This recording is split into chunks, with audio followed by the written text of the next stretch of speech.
प्यारे दर्शकों, please video को 500 लाइक और कमेंट जरूर करें।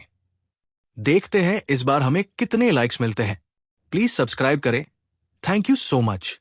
चैप्टर 2187, प्रिज्म, मेलगर। हाँ, योर मैजेस्टी। दोनों तरफ के एलियंस के बीच का टकराव सबसे पहले वोलुयन एम्पायर के एलियंस ने तोड़ा। खामोशी से शून्य में रोशनी और परछाई मरोड़ने लगी, और एक डर का एहसास डेंग शेंटोंग और बाकी लोगों पर छा गया। अंकल यू काले कवच पहने सबके आगे खड़ा था। तभी अचानक शू की आवाज आई और न जाने कैसे उसके कवच पर हल्की सी खरोंच आ गई। हूं। अंकल यू कुछ पल के लिए हैरान हुआ, लेकिन जल्द ही उसने सामने रोशनी की हलचल को महसूस किया और उसके शरीर पर कई और खरोंचें पड़ गई। उसी वक्त डेंग शेंटोंग तेजी से उसके सामने खड़ा हो गया। अंकल यू, ये दुश्मन हमारा शिकार है, तुम बाकियों को संभालो। उसकी निगाहें जल रही थी और सामने खड़ी छोटी कद की लड़की जैसी फीमेल लिजर्डमैन पर टिकी हुई थी।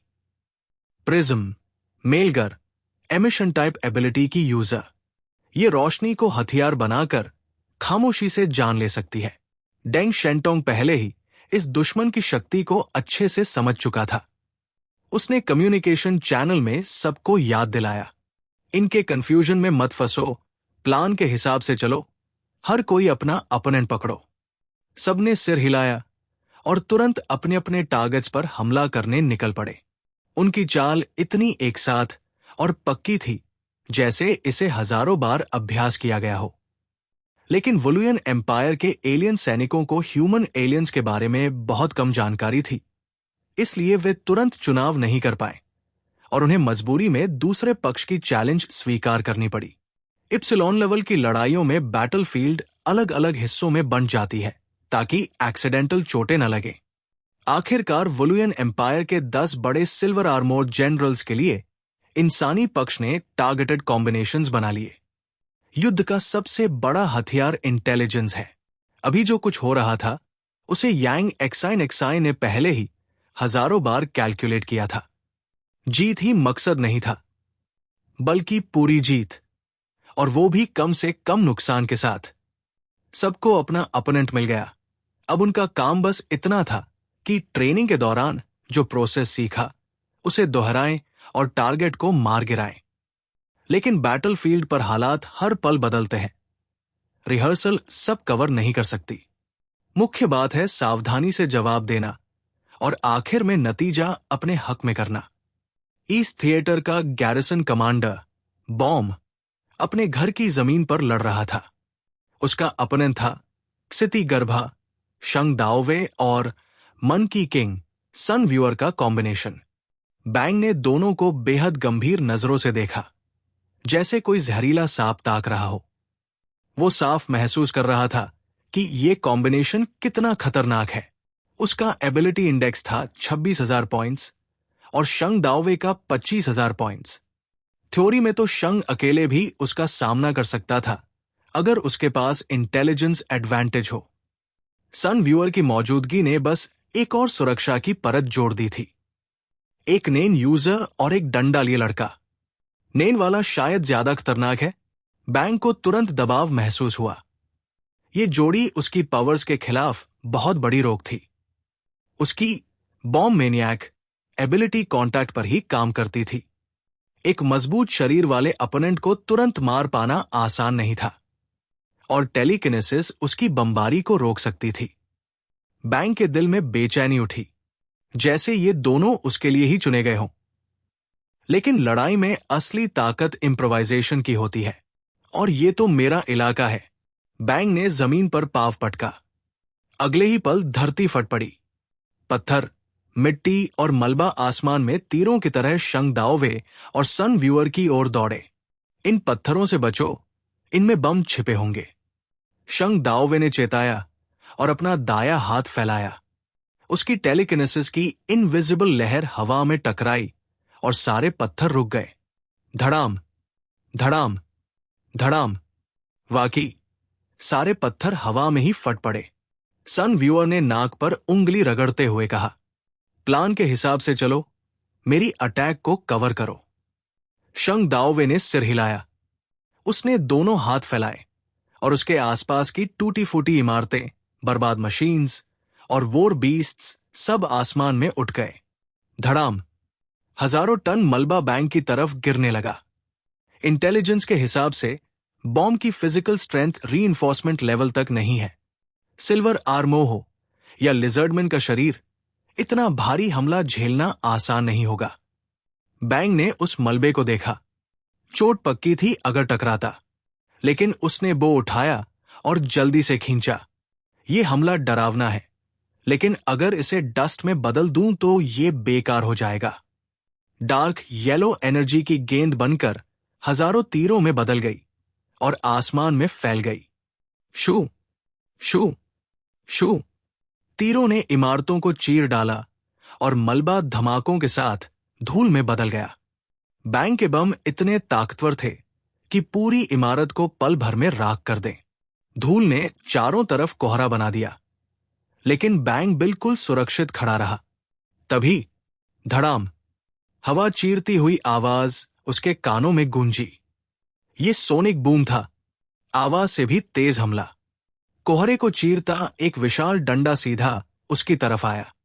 बैंक की आंखें फैल गई। शंग दाओवे का अटैक उसने रोक दिया था, लेकिन इस धुंध ने सन व्यूअर को करीब आने का मौका दे दिया। वो स्टिक इतनी तेज थी कि बैंक के शरीर को बचने का वक्त ही नहीं मिला। Chapter 2188 incarnation.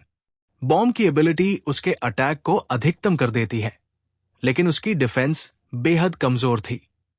उस समय उसके पास कोई और रास्ता नहीं था। उसने मजबूरी में अपनी आर्मोर पर भरोसा किया और दाएं हाथ से स्टिक को रोकने की कोशिश की। बैंग। सन व्यूअर का रुई जिंगू बैंग जोर से बॉम्ब के हाथ पर पड़ा और हड्डी टूटने जैसी आवाज आई। सोने की ये गदा उसके हाथ पर लगी और फिर उसकी ताकत पूरे शरीर पर टकराई। बॉम्ब को तोप के गोले की तरह सैकड़ों मीटर दूर फेंक दिया। उस समय हवा में उसका शरीर असंतुलित था। यह हमला करने का सबसे सही मौका था। सन व्यूअर ने उल्टे हाथ से स्टिक उठाई और उसी दिशा में दौड़ा जिधर बॉम्ब गिरा था। वो हवा में उड़ते हुए बॉम्ब से भी तेज था। इस वार से तेरे सर को चकनाचूर कर दूंगा। सन व्यूअर की आंखों में उपलब्धि का उत्साह झलक रहा था, लेकिन उसकी खुशी ज्यादा देर टिक नहीं सकी। अचानक उसके दाएं हाथ से भयावह सुनहरी रोशनी फूट पड़ी। एक जलन सी उसकी बाह में फैल गई। जब उसने देखा तो पाया कि उसकी सोने की गदा अचानक से भयानक रूप से फैल रही है। बॉम्ब मैनियक का असली तरीका यह है कि वो जिस चीज को छूता है उसे बम में बदल देता है। सन व्यूअर को अब जाकर समझ आया। उस छोटे से पल में जब उसने बॉम्ब को मारा, बॉम्ब ने अपनी एबिलिटी उस पर डाल दी थी और रुई जिंगू बैंग को बम बना दिया। धत तेरी। बूम। उसके हाथ में पकड़ी रुई जिंगू बैंग सीधी फट गई। एक भयानक शॉक वेव पैदा हुई। रोशनी आसमान तक उठी और साथ ही एक विशाल मशरूम क्लाउड बना। बॉम्ब ने यह दृश्य हवा से देखा और उसके होंठ हल्के से ऊपर उठ गए। हालांकि उसे गंभीर चोटें आई थी। एक हाथ टूट चुका था और 2 पसलियां भी फ्रैक्चर हो गई थी, लेकिन यह जानलेवा नहीं थी। इसके अलावा सिर्फ दवा इंजेक्ट करने से यह जल्दी ठीक हो सकती थी। जमीन पर उतरते ही उसने खुद को संभाला, तुरंत हीलिंग ड्रग इंजेक्ट किया और सिर उठाकर आसमान में नेन यूजर को देखा। सन व्यूअर की परछाई फिर से हवा में नजर आई, लेकिन इस बार उसके हाथ में कोई स्टिक नहीं थी। क्या यह अपनी कोई कॉपी बनाने वाली एबिलिटी है? बॉम्ब ने अनुमान लगाया। एक्सप्लोजन में उसने साफ देखा था कि सन व्यूअर पूरी तरह उसमें घिर गया था। उसके सलामत रहने का कोई सवाल नहीं था। शंग दाओवे ने भौहें सिकोड़ ली। उसके शरीर से टकराने वाला कोई भी अटैक उल्टा उसी पर पड़ सकता है। उसने सन व्यूअर की ओर देखा और कहा, तेरा अवतार अब बस एक बार और काम आएगा, सावधान रहना। सन व्यूअर ने नाक को छुआ। अपने हथियार के नष्ट होने पर थोड़ा अफसोस हुआ। हाय, ये वाकई बड़ा टेढ़ा आदमी है। शंग दाओवे बोला, बिल्कुल, ये लोग सब जंग आजमाए हुए योद्धा हैं। उनकी एबिलिटी समझने के बावजूद असली लड़ाई में बहुत सावधानी रखनी पड़ती है। बस, उसने धीमे से कहा। मैंने उसकी रिएक्शन स्पीड इतनी तेज होने की उम्मीद नहीं की थी। बोलते हुए शंग दाओवे ने हाथ उठाया और फिर से जमीन से ऊंची इमारतें खींचकर बॉम्ब की ओर जोर से दे मारी। उसने दर्जनों गगनचुंबी इमारतें ऐसे उठाई जैसे खिलौने हों। उसे बॉम्ब की एबिलिटी की परवाह नहीं थी, बस बेतरतीब ढंग से उस पर बरसाना शुरू कर दिया। बॉम्ब को अचानक समझ आया कि शंग दाओवे क्या करना चाहता है। ये ईस्ट सिटी है, वो क्षेत्र जिसकी रक्षा की जिम्मेदारी उसी की है। यहां सिर्फ फ्रंट लाइन ही नहीं, बल्कि बड़ी संख्या में सैनिकों के परिवार और पीछे रहने वाले साधारण लिजर्डमैन भी हैं। शंग दाओवे खुलकर बड़े पैमाने का हमला कर सकता था। भले ही बॉम्ब को चोट कम लगे, लेकिन बड़ी संख्या में लिजर्डमैन और उनके परिवार नष्ट हो सकते थे। ये साफ साफ साजिश थी।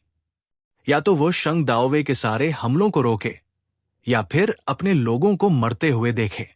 बॉम्ब की आंखें और गहरी हो गई, लेकिन उसने जरा भी हिचकिचाहट नहीं दिखाई। उसने गिरती हुई इमारतों को नजरअंदाज किया और बस अपने ऊपर होने वाले हमलों को रोकते हुए बचाव करने लगा। पीछे से गूंजती भयानक आवाज आई। ये विशाल ऊंची इमारतें आबादी वाले इलाकों पर गिर पड़ी, जैसे आसमान से मीटियोराइट्स बरस रहे हों। इससे न सिर्फ कई लोग मारे गए, बल्कि और भी इमारतें ढह गई और तबाही फैल गई। लेकिन बॉम्ब के चेहरे पर कोई भाव नहीं था। वॉर जोन का गैरिसन कमांडर होने के नाते उसका दिल लोहे जैसा सख्त था। वो जानता था कि क्या छोड़ना है और क्या बचाना है। कितना बेरहम है ये। शंग दाओवे ने आसमान से ताना मारा। तू अपने ही लोगों को मरते हुए देख सकता है और तुझे कोई फर्क नहीं पड़ता। लिजर्डमैन सच में ठंडे खून वाले बेजान जानवर है। नहीं, तुम गलत हो। बॉम्ब ने तिरछी मुस्कान के साथ जवाब दिया। हमें बचाना है पूरा वोलुयन एम्पायर और अपनी पूरी जाति को। अगर हम हर बार छोटे लाभ के लिए बड़े फायदे की बलि देने से बचते, तो हमारी नस्ल कब की इतिहास के दरिया में खो चुकी होती। उसने अपने हाथ फैलाए, छोटा धनुष खींचा और उसमें भयावह एनर्जी पागलों की तरह इकट्ठी होने लगी। कौम के अस्तित्व के लिए कुछ लोगों की कुर्बानी देना बिल्कुल जायज है। मैं दिल कमजोर नहीं करूंगा। वो एनर्जी बॉल फट गई और अनगिनत तीरों में बदल गई। आसमान की ओर दहाड़ मारते हुए निकली और पूरे उस क्षेत्र को ढक लिया जहां शंग दाओवे और सन व्यूअर थे। शंग दाओवे की आंखें सिकुड़ गई। उसने हाथ खोले और आगे की ओर इशारा किया। ओपन।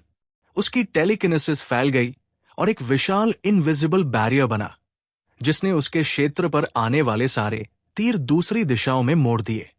रक्षा पूरी करने के बाद शंग दाओवे ने दाएं हाथ से अजीब इशारा किया।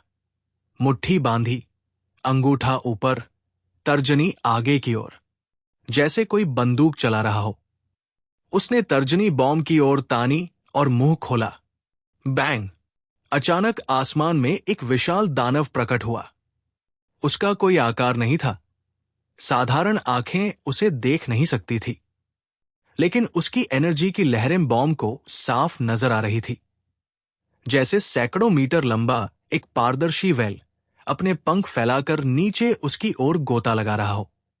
माइंड गन, टेलीकिनेसिस का सबसे सीधा साधा लेकिन बेहद घातक हमला।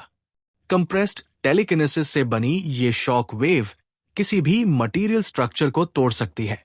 हमला महसूस करते ही पहली बार बॉम्ब को बेहद कठिनाई का एहसास हुआ, क्योंकि टेलीकिनेसिस का कोई रूप नहीं होता। यानी उसकी बॉम्ब मैनियक एबिलिटी इस हमले को रोक ही नहीं सकती थी। बॉम्ब ने जरा भी देर नहीं की। जैसे ही गन उसके करीब पहुंचा, उसने सिल्वर आर्मोर की ताकत एक्टिवेट की और तुरंत वहां से निकल भागा। वो जैसे ही उस क्षेत्र से बाहर आया, जमीन चीर गई।